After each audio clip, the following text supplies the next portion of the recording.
তো বন্ধুরা, তোমরা কেমন আছো? আশা করছি তোমরা ভালোই আছো। চলো, আজ আমি 3 কেজি কাঁচা আম নিয়ে এসেছি তোমাদের কাছে। গুড় আম তৈরি করে দেখাবো। তোমরা নিশ্চয়ই বাড়িতে অনেকেই গুড় আম তৈরি করেছো। আমি কিভাবে করছি একটু দেখার অনুরোধ রইল শুরু থেকে শেষ পর্যন্ত। দেখো আমি কিভাবে বানাচ্ছি। দেখো, আমগুলো প্রথমে ধুয়ে জল ঝরিয়ে নিয়েছি। এরপরে আমি আমগুলো এইভাবে সরু সরু করে কেটে নেব। ভেতরের দানাটা ফেলে দেব আর এইভাবে সরু সরু করে কেটে নেব। সরু সরু করে কাটলে দেখতে যেমন সুন্দর লাগে আর খেতেও খুবই ভালো লাগবে। দেখো, প্রত্যেকটা আম এইভাবে আমি কেটে নিচ্ছি। প্রথমে দুফালি করে নিয়ে তারপরে আমি এইরকম সরু সরু করে কেটে নিচ্ছি। এই গুড় আমটা প্রায় 1 বছরের মতন রয়ে যাবে। আমি সেইভাবেই তৈরিটা করছি। দেখো, প্রত্যেকটা আম কাটা হয়ে গেছে। যেহেতু আমি আগে থেকে ধুয়ে রেখেছিলাম তাই আর এখন ধুচ্ছি না। এটা একটা বড় চুবড়ির মধ্যে ঢেলে নিচ্ছি। এরপরে আমি এই আমটার মধ্যে নুন আর হলুদ মাখিয়ে রোদ্দুরে আমি 2 ঘন্টার জন্য রেখে দেবো। তোমরা যদি রোদ্দুরে না রাখতে চাও পাখার তলাতে রাখলেও 2 ঘন্টার জন্য রাখলেও হবে। দেখো, আমি 2 ঘন্টা রোদ্দুরে রাখার পর তারপর আমি তোমাদের দেখাচ্ছি। এই দেখো, রোদ্দুর থেকে নিয়ে এসেছি আর 2 ঘন্টা পর তোমাদের দেখাচ্ছি কতটা জল বেরিয়েছে। এটা এখন পাশে থাক আর এদিকে একটা মশলা বানিয়ে নিচ্ছি। মশলার মধ্যে শুকনো লঙ্কা, গোলমরিচ, ধনে, মৌরি, এলাচ দুটো, জিরে আর কালো জিরে নিয়েছি। এগুলো শুকনো খোলার মধ্যে ভালো করে আমি ভেজে নেব।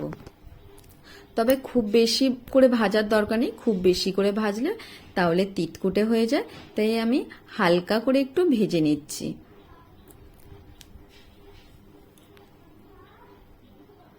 আর গ্যাসের ফ্লেমটা অবশ্যই আস্তে রাখতে হবে, নাহলে এটা তাড়াতাড়ি কালো হয়ে যেতে পারে। দেখো, ভাজা আমার হয়ে গেছে। এরপর আমি ঠান্ডা করতে দেব। ঠান্ডা হলেই তারপরে আমি গুঁড়ো করে নেব। আর এদিকে গ্যাসের মধ্যে তেল দিয়ে দিচ্ছি। এখানে সর্ষের তেল দিয়েছি, 5 ফোড়ন দিচ্ছি 1 চামচ আর 2টো তেজপাতা দিচ্ছি। ফোড়নটা একটু নেড়ে চেড়ে দিচ্ছি। এরপরে আমি যে আমগুলো তুলে দেব।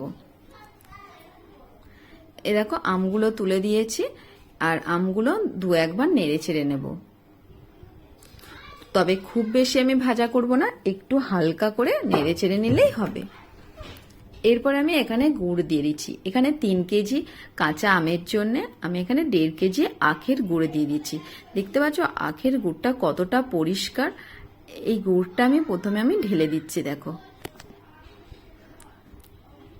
দেখো গুড়টা গলা পর্যন্ত আমাকে একটু অপেক্ষা করতে হবে।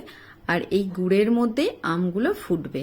আমি এখানে জলের ব্যবহার করব না, শুধুমাত্র এই গুড়ের মধ্যেই আমগুলো ফুটে আম গুড়টা তৈরি হয়ে যাবে। দেখো, পুরো গুড়টা আমার ঢালা হয়ে গেছে। এরপর আমি খুন্তিতে করে নেড়ে চেড়ে দিচ্ছি। গুড়টা একটু পরেই গলে যাবে।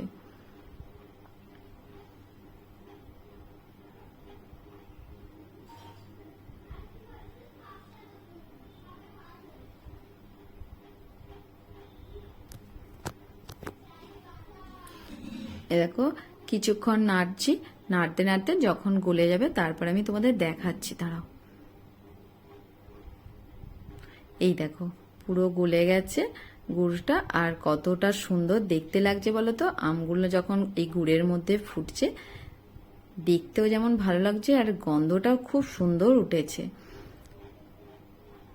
তোমরা অবশ্যই বাড়িতে একবার তৈরি করবে। এটা তৈরি করে 1 বছর থাকবে। এই রকম ভাবে তৈরি করলে আর কাঁচের বয়ামের মধ্যে রাখতে হবে। এ দেখো, কিছুক্ষণ এইভাবে আমি ভালো করে গুড়টা দিয়ে ফুটিয়ে নিচ্ছি। দেখো, গুড়টা যখন একটু গাঢ় হয়ে আসবে তখন আমি নামিয়ে নেব। তার আগে পর্যন্ত আমাকে ভালো করে নেড়ে চেড়ে যেতে হবে।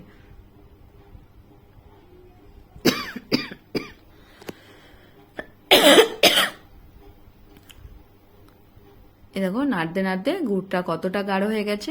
এবার আমার গুড় আমটা তৈরি হয়ে গেছে। আর আমি যেখানে মশলাটা বানিয়েছিলাম সেই মশলাটা এই ওপর দিয়ে ছড়িয়ে দিচ্ছি 2 চামচের মতন।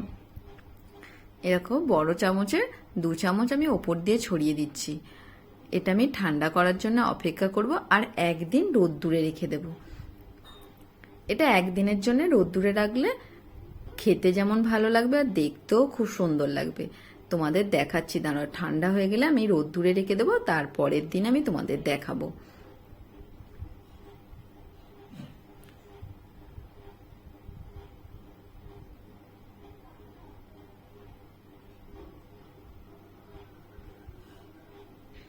দেখো কাছ থেকে দেখাচ্ছি কত সুন্দর দেখতে লাগছে।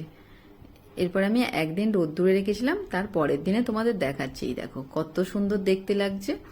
এই যে আমি এরকম কাঁচের বয়ান নিয়েছি, এই কাঁচের বয়ানের মধ্যে আমি ঢেলে রেখে দেব। মাঝে মাঝে একদিন একটু রোদ্দুরে দিয়ে দিলেই হবে, তাহলে 1 বছর থাকবে। এইভাবে তোমরা গুড় আম তৈরি করবে। আর যদি ভালো লাগে লাইক কমেন্ট অবশ্যই করবে।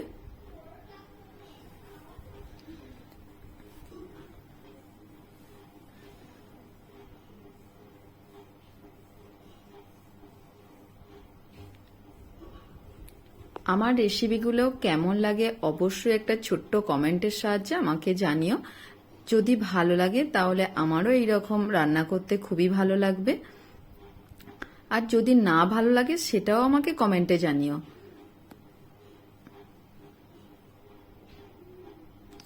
আর কি রকম রেসিপি তোমাদের পছন্দ সেটাও আমাকে কমেন্টে জানাতে পারো, আমি সেই রকম রেসিপি করার চেষ্টা করব।